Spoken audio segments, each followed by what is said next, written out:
প্রথম আলোর প্রধান শিরোনাম, চাঁদ উঠলেই ঈদ, পবিত্র ঈদ উল ফিতর। জাতীয় ঈদগাহে সকাল 8:30টায় প্রধান জামাত, বাইতুল মোকাররমে প্রথম জামাত সকাল 7টায়। সৌদি আরবে ঈদ শুক্রবার।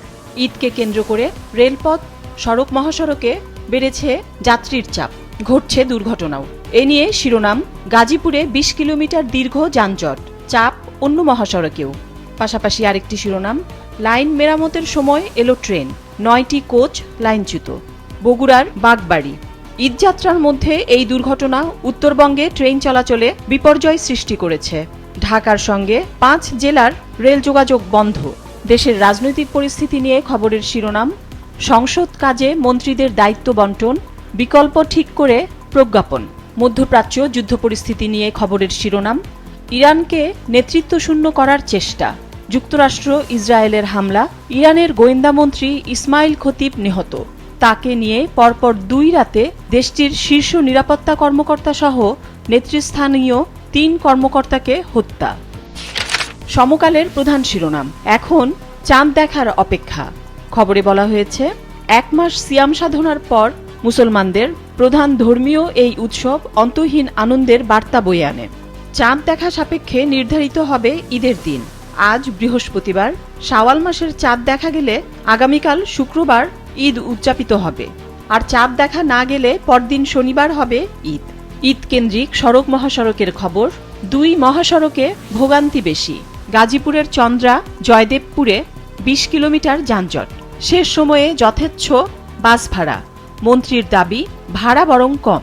সড়কপথের খবর নিয়ে আরেকটি শিরোনাম, রেল, সড়ক, নৌপথে দুর্ঘটনায় নিহত 13, আহত শতাধিক। দেশের রাজনৈতিক পরিস্থিতি নিয়ে খবরের শিরোনাম, বিএনপির সম্মেলন ও স্থানীয় সরকার নির্বাচন এবছরই, মির্জা ফখরুল। আন্তর্জাতিক পরিস্থিতি নিয়ে খবরের শিরোনাম, ইসরায়েলে ক্লাস্টারের আঘাত, ক্ষেপণাস্ত্রে ছিন্নভিন্ন তেহরান। লারিজানি হত্যার প্রতিশোধের হুঁশিয়ারি মোস্তফা খামেনির। ইরানের অবশিষ্ট যা আছে তা নিশ্চিহ্ন করা হবে, ট্রাম্প। যুদ্ধের প্রভাবে বিশ্বজুড়ে বাড়ছে মানবিক সংকট।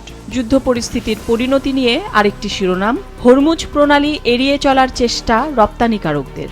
মধ্যপ্রাচ্যে যুদ্ধ পরিস্থিতিতে এ পর্যন্ত মারা গেছেন বেশ কয়েকজন বাংলাদেশি। এ নিয়ে আরেকটি শিরোনাম, সৌদি আরব ও ইরাকে 2 বাংলাদেশি নিহত। মধ্যপ্রাচ্য পরিস্থিতি নিয়ে প্রধান শিরোনাম করেছে যুগান্তর। ভয়ঙ্কর প্রতিশোধের হুমকি ইরানের, ইসরায়েলে ক্লাস্টার ওয়ারহেড দিয়ে হামলা। তেল আবিবের রেল স্টেশন ক্ষতিগ্রস্ত, মধ্যাঞ্চলে বিস্ফোরণ। নিহত 200 মার্কিন সেনা, আহত 3000। লারিজানি ও সোলাইমানির জানাজা অনুষ্ঠিত। গোয়েন্দা মন্ত্রীকেও হত্যার দাবি ইসরায়েলের।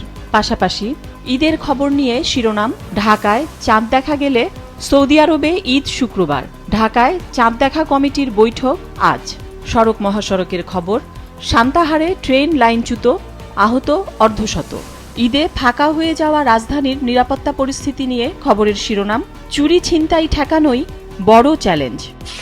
কালের কণ্ঠের প্রধান শিরোনাম, দল পুনর্গঠনে জোর বিএনপির, কাউন্সিল হবে জাঁকজমকপূর্ণ। অঙ্গ সংগঠনের কমিটি গঠন নিয়ে তোড়জোড়, বেশিরভাগ কমিটি মেয়াদোত্তীর্ণ। পাশাপাশি আরেকটি খবর, জুলাই সনদ নিয়ে টালবাহানা জনগণ মেনে নেবে না, জামায়াত আমির।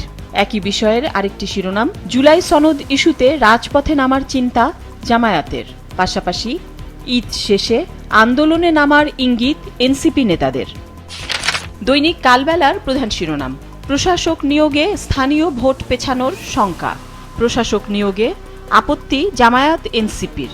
11 সিটি কর্পোরেশন ও 42 জেলা পরিষদে সম্প্রতি প্রশাসক নিয়োগ দিয়েছে সরকার। জুলাইয়ে স্থানীয় সরকার নির্বাচন শুরু করার পরিকল্পনা। ঈদ পরিস্থিতি নিয়ে খবরের শিরোনাম, পথের কষ্ট পেছনে ফেলে ফিরেছে কোটি মানুষ। পাশাপাশি আরও 2টি শিরোনাম, পতাকার সংকেত দেখেও ট্রেনটি থামাননি চালক। বগুড়ায় নীলসাগর এক্সপ্রেসের 9টি বগি লাইনচ্যুত, আহত 50। ঢাকার সঙ্গে 8 জেলার ট্রেন চলাচল বন্ধ, আটকা পড়েছে 4টি ট্রেন। স্টেশন মাস্টার বরখাস্ত, চালক পলাতক। 3 সদস্যের তদন্ত কমিটি। জলপথে দুর্ঘটনা নিয়ে খবরের শিরোনাম, সদরঘাটে 2 লঞ্চের সংঘর্ষে যুবক নিহত, নিখোঁজ 2। আজকের পত্রিকার প্রধান শিরোনাম, জমছে সংকটের মেঘ, সংবিধান সংস্কার পরিষদ। ঈদের পরে আন্দোলনের প্রস্তুতি বিরোধী দলের। কর্মসূচি নিয়ে আলোচনা হচ্ছে দলগুলোর মধ্যে, খুব একটা গুরুত্ব দিচ্ছে না বিএনপি।